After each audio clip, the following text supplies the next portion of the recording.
So I am going to take you guys along on my journey for evaluating a new BRRRR duplex. Now this conversation started from a cold call that I had to a tired landlord, more or less. I was going through data that our cold callers, who we hire on an hourly basis, they were dialing through a set of thousands and thousands of numbers, and they weren't able to get a hold of this gentleman who I actually had a conversation with. So I called him up and I was like, Jim, hey, I'm calling about your property at 123 Main Street, we'll say. And his wife had told me at that point, no, we're not interested in selling that one. And so I asked her the follow-up question of, well, do you have any other properties that you would consider selling? So when I had asked her if there was any other properties that they were considering selling, she was like, well, just hold on a moment and I will let you talk with Jim. So my conversation with Jim went a little like this. So when I was talking to Jim, he had brought up this other upper lower duplex. It's an early 1900s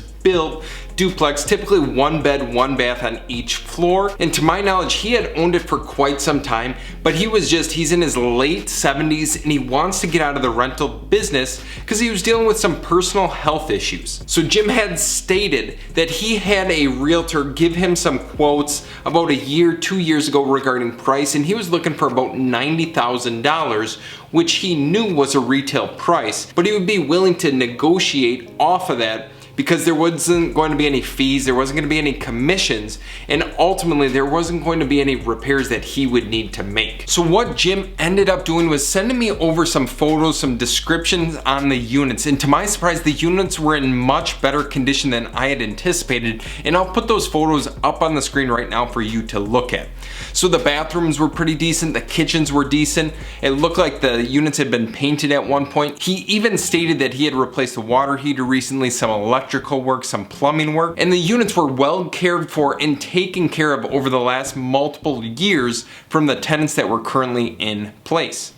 However, those tenants were way under market rent. They were hundreds of dollars below market rent. One reason being his son was living in one unit, and the second reason being he had a tenant who was there for like 4 or 5 years that he never raised the rent on once because she was a good tenant. Now when I'm factoring in doing a BRRRR on this specific property, do I take into consideration the current rents? Absolutely not. And why is this? Because if I took into consideration the current rents, the units would not cash flow. Like if we put debt on the property for what it's currently worth or what it would be worth after doing a few minor miscellaneous repairs, we would actually be losing money on a monthly basis. So what do I think about in my mind? Well, it's a 1 bedroom, 1 bath unit for both upper and lower. How much do I think we can get? And roughly speaking, in our area, we can probably get about $550 to $600 a month for that type of unit, especially if we are responsible for the heat and water. Now to show you specifically what this property looks like from the exterior and how we run our numbers, first, let's jump in the car, take a drive by it,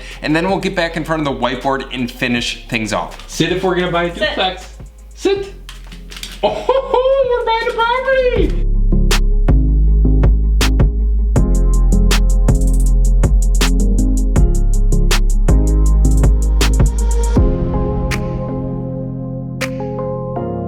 We are going to take a drive by the duplex right now.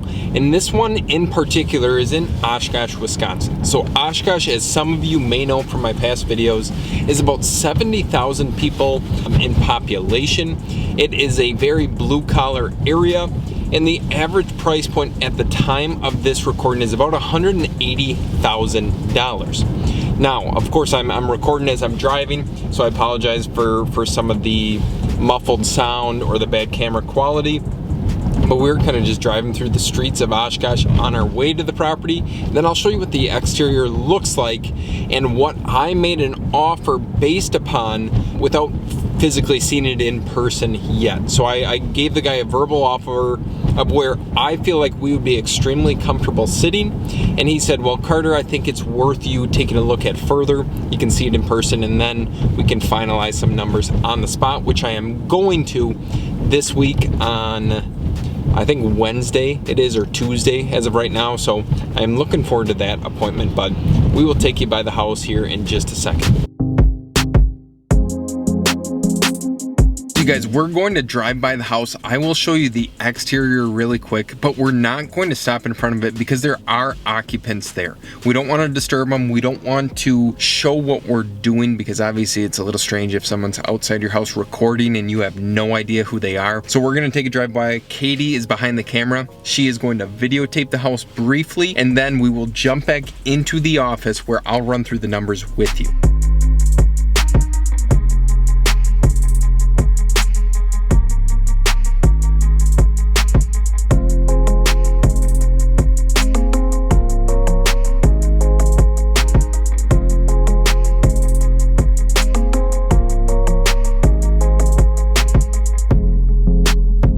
Okay, you guys, we are going to break it down on the iPad right now for you to follow along with, see how I run our numbers, and see what the initial evaluation looks like on this particular duplex BRRRR deal. Now, before I actually jump onto the iPad, I want you to be aware that for us, it doesn't necessarily matter if the rental properties cash flow a ton on a monthly basis.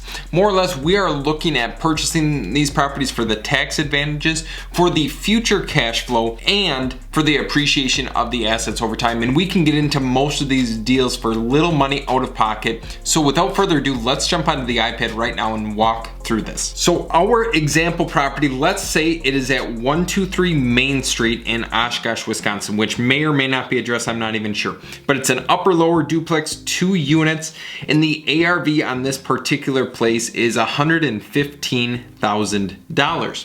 Now that could be a little high, it could be a little low, but for example purposes, this is what I'm going to use. This is what we ran our initial evaluation off of, is $115,000. Now, for 1 bedroom, 1 bath units, or for 2 bedroom, 1 bath units, generally speaking, on the low end, these units will at least be $550 on a monthly basis. So on the low end, I am gonna input that as my rental amounts in hopes that maybe we achieve more, maybe we achieve less, but $550 is something we're extremely comfortable with. $550, that means $1,100 total per month, which I should put down here. Total, okay. So it's $1,100 total dollars per month. Now I am assuming that we can get a 80% loan to value on $115,000, which 80%, oh my gosh, you can't even read that. 80% LTV means the loan is $92,000, which would generally amount to, with principal, interest, taxes, and insurance, would come out to, roughly speaking, $800 on the high side, probably more so in the 750s or low 700s range. But again, I am gonna overestimate things on the initial front side just so you can see how we run our numbers. So if we're getting $1,100 total per month and we are paying $800 in principal, interest, taxes, and insurance, you may think in your mind, well, this deal probably won't cash flow extremely well, and that is correct. You are correct with that assumption, but let's just wait and see, and let's break down the numbers even more. So for our property management, we pay 6% in property management fees. We pay about $120 in utilities here, repairs maybe 60 bucks. I crossed out maintenance because what we like to do on our rental properties is front load all the major expenses so we don't have to really deal with it. So if plumbing needs to be repaired, we'll repair it. If windows, AC, furnace, water heaters, if any of those need to be repaired, we will typically do it on the front side just so we don't have the huge capital expenses down the road, especially year 1, 2, and 3 into the rental property. So that is why I crossed out maintenance, and then vacancy, we'll just say there's like 5% a month in vacancy rates. So if that would be the case, we would have $800 total in expenses, $800 total in mortgage debt service, $300 total in expenses, which would mean we would break even on our money. We wouldn't make a single dollar in profit from our initial investment.